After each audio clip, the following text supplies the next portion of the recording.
This is part 3, and we still talking about how Jesus is the Messiah of the Muslims. Part 1, we talked about how Joshua or Yahshua, Yahawashai, saving only Rahab, in which you can spell Arab. And we know that Jericho is present-day Palestine.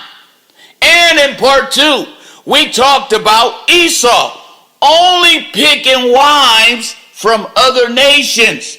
And he picked a daughter of Ishmael to be his final bride. Okay, this is a picture of the prophet Isa being only the Messiah of Islam, of the Muslims. Now, I know this pisses you off, but it's the truth. We have had sleepy teachers.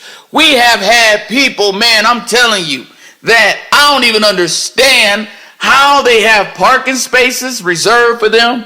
I don't understand. They got all this money, all these houses, and all of this respect and all this honor, and they haven't been doing nothing but lying to the people. The Bible knowledge they have is that of a child. And the children right here in the house of David are scholars compared to these men that we've had in the past. Same thing with the Israelite camps, okay? Their knowledge is garbage. Here they are talking about how they decoded the Bible, and they don't even understand the simple basic principle that just like Joseph's death was a false murder, it's the same thing with the prophet Isa's death. It was a false murder.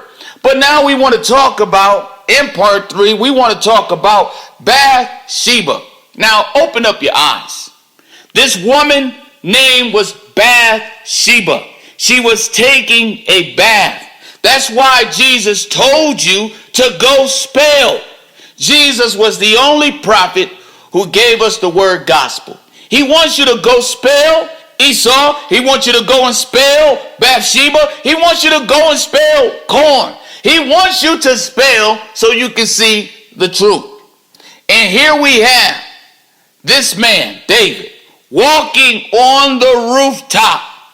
That's exactly where the prophet Isa is anyway. Walking on the rooftop in the king's house, in his father's house, and he's looking down. And he's seeing this woman, which is a nation, which is a religion. This woman is washing herself. This woman is sanctifying herself. This woman is Bathsheba, which is a picture of the nation of Islam. 2 Samuel 11:2. And it came to pass in an evening time that David arose from off his bed. Now, some of y'all thinking, well, see, Jesus rose from the dead. No. According to the gospel of Barnabas, Jesus went into heaven alive from his bedroom, carried by 4 angels. A picture that is seen in the Gospels. When the men literally climbed up on the roof, they had so much faith. And they let down a bed for them to be healed by the prophet Isa. And he said, great is thy faith. There's also a story of a man in John chapter 5, of a man carrying his mat. Why was he carrying his mat? Because Jesus told him to get up and to take up your mat and walk. That was a picture of Christ taking up his mat, going up into the heavenlies aligned. For the Quran is the clear book, and it says, for neither did they kill him or crucify him, for Allah took him. Allah raised him to himself. Back to 2 Samuel 11:2. And David arose from off his bed.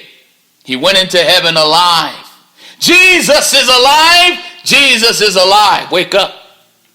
And walked upon the roof of the king's house. That's his father's house. That's his father's house. As it is written, in my father's house there are many mansions. He didn't say it was his house.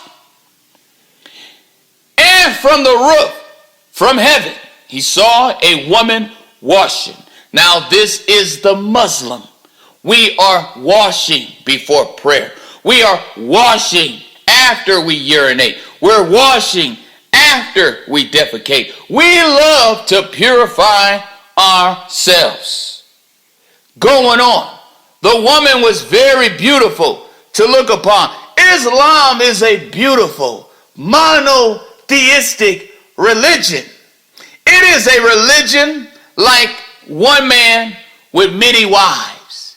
It's like Solomon. One man, one God, and all of his people. No middleman. Okay?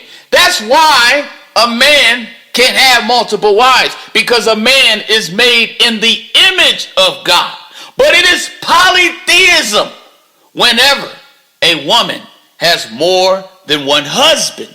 Okay? That right there is polytheism. I told you that in part 2. And this religion associates no partners with God. This religion has a perfect balance of Jesus, that he's not God, but he is the Messiah. And this religion promotes cleanliness. Okay? This religion is about prayer. I can go on and on and on. This is a beautiful religion. See, most of your minds got perverted when you thought about David walking on his rooftop, looking at a woman washing herself. Your mind only went into the physical, but there is a spiritual meaning hidden for those who have faith in this story.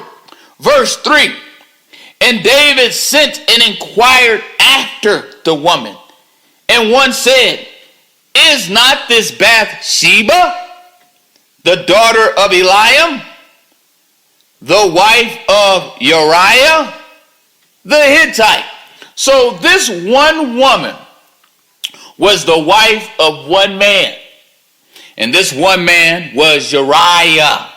Now, Uriah, I teach, is a type and shadow of Jesus Christ. How just like David killed Uriah and took his wife, that was a picture of Paul killing Jesus and taking the church. But as I meditated on this, it's deeper. This is not only a picture of Paul killing Jesus on biblical record, but this is a picture of Paul killing God. This hurt God. This is a picture of God Almighty being killed by Paul. Why? Because Paul killed everything God wrote. The skinny cows in Joseph's interpretation is the New Testament. And the fat flesh cows is the Old Testament.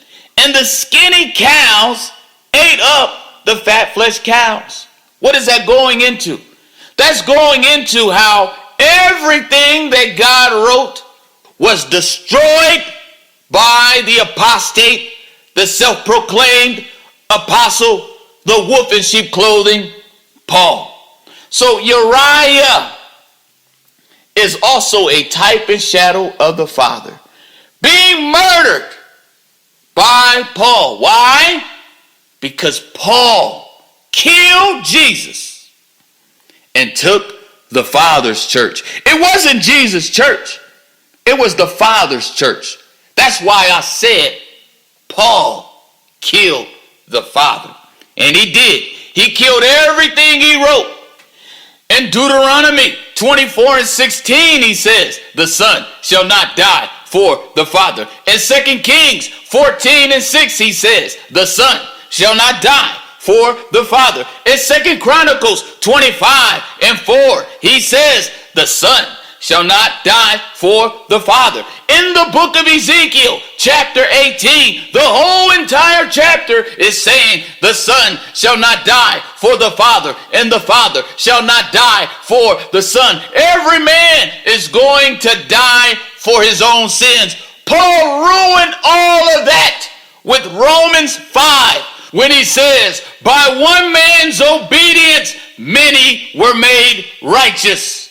Justification for the wicked. When we know God tells us that you cannot kill the innocent, enslave the righteous, and justify the wicked. Paul's teachings is justification for the wicked man. He gives him a free pass into heaven because he never talks about hell on the account of Jesus so-called dying for their sins. This is what I mean when I say Paul murdered the Father. Now, this is going to be the proof that the Lamb is Islam. Bathsheba is the nation of Islam. Get it? Islam is the Lamb. I told you to spell Islam is the Lamb. Islam is the Lamb. This is going to be seen in 2 Samuel chapter 12, verse 3. But the poor man had nothing. That's Christ. Christ always talks about the poor. He said that only the Son of Man has no place to lay his head. He talked about the poor. He tells us to remember the poor. Just like the Quran tells us, this poor man had nothing save one little ewe lamb. This is Uriah. All he had was a lamb. Oh, Bathsheba. All he had was Bathsheba. All he had was the lamb. This is proof that Islam is the lamb. The poor man had nothing. Uriah didn't have nothing but the lamb. So the lamb in this reference is a woman. It's a woman, not a man. Wake up. Which he had brought up and nourished up and grew up together with him. And with his children it did eat of his own meat and drink of his own cup and lay in his bosom and was unto him as a daughter. And there came a traveler unto the rich man. Who is the rich man? Paul is the rich man. And he spared to take of his own flock and of his own herd to dress for the wayfaring or traveling man that was come unto him, but took the poor man's lamb and dressed it for the man that was come unto him. Now we can keep going, we can keep going, and we can keep going. But I just want to be simple with y'all. I'm doing these simple part ones, part twos. I'm doing this simple message for you to get it.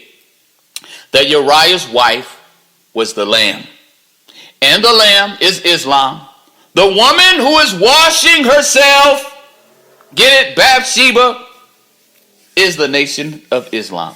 Assalamu alaikum to my brothers and sisters in the truth.